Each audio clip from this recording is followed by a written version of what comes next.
person.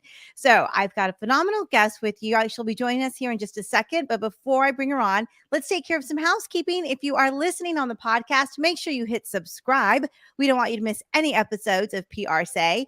And if you are watching on Facebook or YouTube, drop us some comments and Ashley and I will be sure to connect. So without further ado, let me bring on the amazing Ashley Small. Welcome. Hi, thank you for having me. I'm so glad we're able to connect today. I don't think we've actually ever met in person, so I'm really excited about today's call. Yeah, thank goodness for the internet.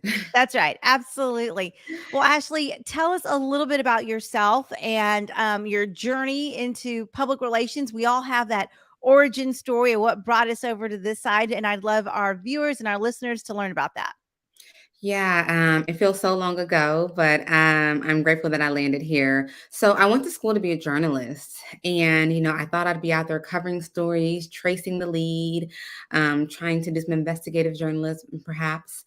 But as you can imagine, this was 2000 and probably like 8, 9 when I was about to graduate, and I realized the newspaper industry was declining pretty quickly. And so I started exploring other industries while in school, trying to understand what all degrees could fall under the communication umbrella. I somehow kind of stumbled upon an advanced PR course, convinced the director of the department to let me bypass the prerequisites, get into the course, and it changed my life, changed the trajectory of my career. I did start off at the Houston Chronicle in advertising, so I landed at a newspaper, but eventually I went on to work in PR with a combination of marrying traditional media relations with digital marketing. I love it. That's fantastic. And a lot of us did have that journalism background and it just changed throughout the years. And so I'm real interested in, when you left the Chronicle, what those next steps were and how that actually worked for you to get you to where you are. Yeah, so I don't tell the story often because it's happened so long ago, but I was a part of the round of layoffs at the Chronicle. Mhm. During that year that I was there, half the newspapers in the country's declined, like just closed, shuttered. And so, you could see them kind of making their way, the HR department to our department. And so I knew that, eventually there's a good likelihood that I'd be laid off, particularly considering the fact that, the new folks are usually the first ones to go. So while at the Chronicle, I went ahead and started kind of personal branding myself, and I launched a website and started consulting with other entities around like how to manage their social media profiles. I became very engaged civically. That was the year that Barack Obama was running for his first presidential campaign, and I don't know if you remember, but a lot of young voters, first-time voters, Yeah. were super enthusiastic, and I was one of those who was like recharged, fired up, all those things, and through that election, I became very, very curious about how social media can be a powerful tool for change. Hmm. And all of those different variables led me to starting my own company. So by the time I got the call from HR to come on upstairs, luckily I'd acquired some contracts that I was pursuing on the side. That's so exciting. So tell us what you're doing now, because I really want to get into this conversation of leadership with you. It's not something we've talked about a whole lot on the podcast, but it's so important for those of us who are running teams of different sizes, and even those of us who are managing solo shops. And so share with us a little bit about what you're doing now, and then let's transition into that part. Yeah, so I own a boutique PR and digital marketing agency called Medley Incorporated. We specifically focus on helping organizations reach diverse communities with cultural competence. So we have about 70% of our clients are nonprofits who serve very vulnerable communities, and the 30% are for-profit organizations and government entities. We work with a couple of districts in Houston, and we help them also serve Houston's diverse communities. So ultimately, our clients want to do good in the world and make it a little better.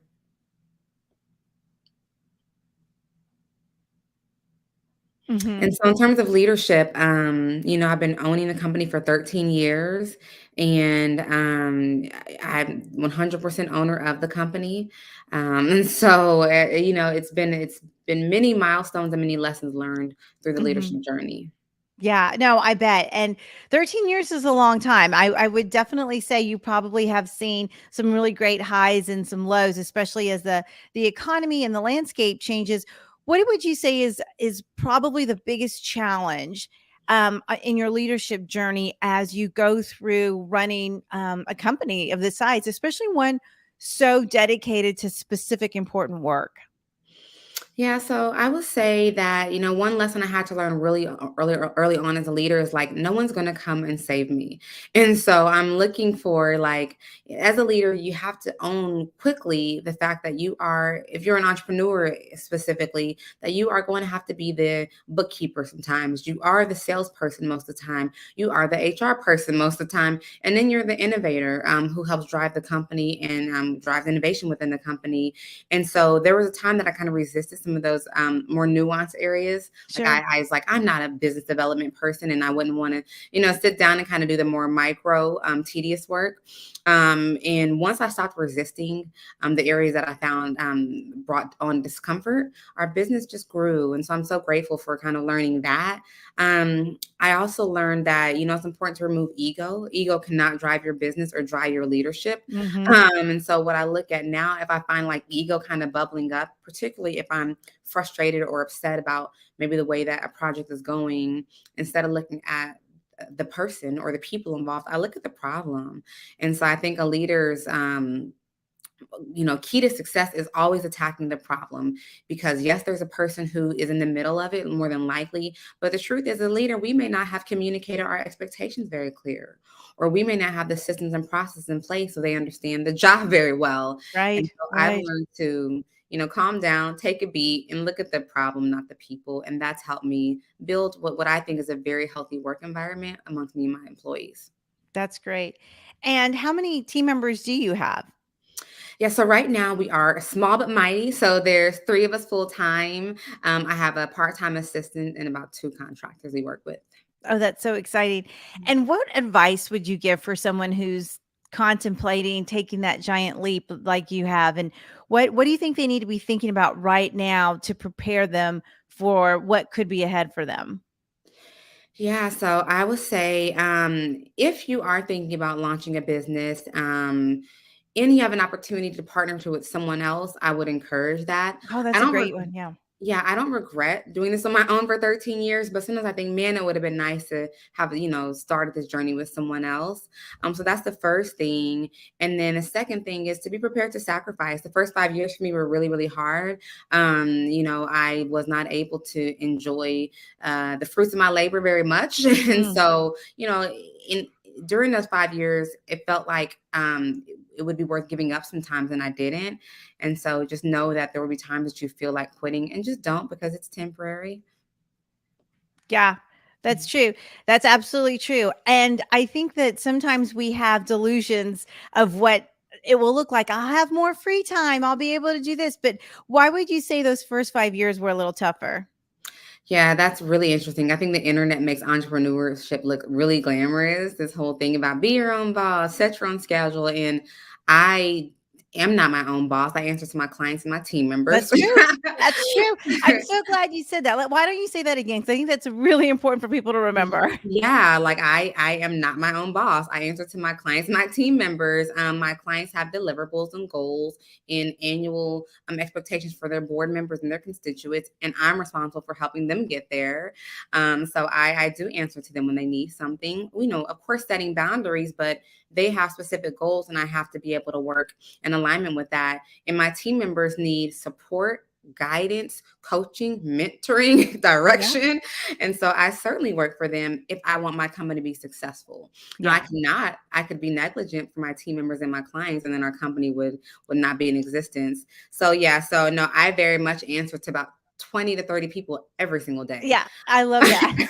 That and that's probably I think that's probably the biggest nugget from our conversation today because we have a conception of what leadership looks like and you're just going to direct work and you're going to direct strategy, but the reality is there's a lot more accountability in the role that you're in, and I just applaud you for the way you've done it.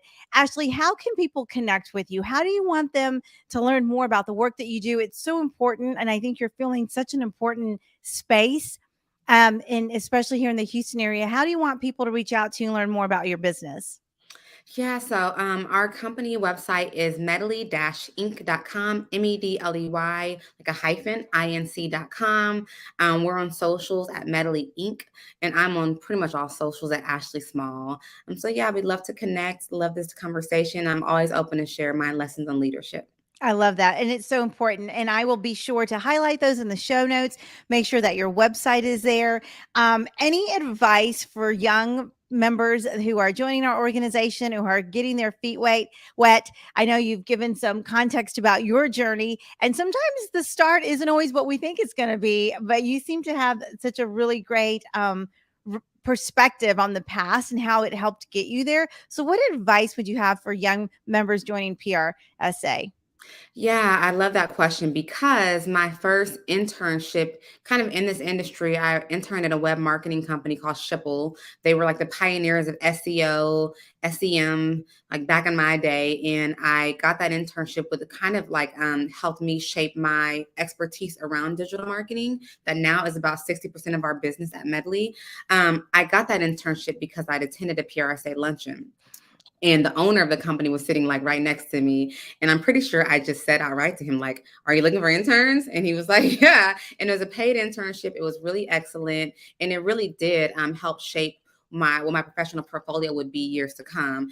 And so I would say the number one key is to get involved, get engaged, show up at the events, volunteer. I volunteer at the luncheons, at the awards, and also to be bold and ask questions. And so you just like I went up to that man and I said, hey, do you need any interns? We're all there.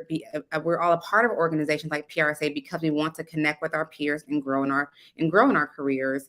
And so, if that's the case, then you should be there too in that same space and kind of remove that barrier of fear because we're all here wanting the same thing. So Yeah. be bold and show up. I love it. That's some great advice, Ashley. Thank you so much for joining us on PRSay, and I look forward to meeting you in person. Yes, likewise. Thank you for having me. You bet. All right, guys, make sure you connect with Ashley. Check out her firm. The website is in the show notes. We want to learn more about what we're doing, find opportunities to network, to collaborate, to give business referrals. That is a huge part of your membership in the Houston chapter of PRSA. And I just appreciate Ashley sharing her stories and her background. And I hope you can connect with her as well. We're going to wrap up this episode of PRSA. If you're listening on the podcast, make sure you hit subscribe. We don't want you to miss any episodes. If you're watching on Facebook or YouTube, drop us some comments and we will be sure to circle back. Have a great one, and we'll catch you next time.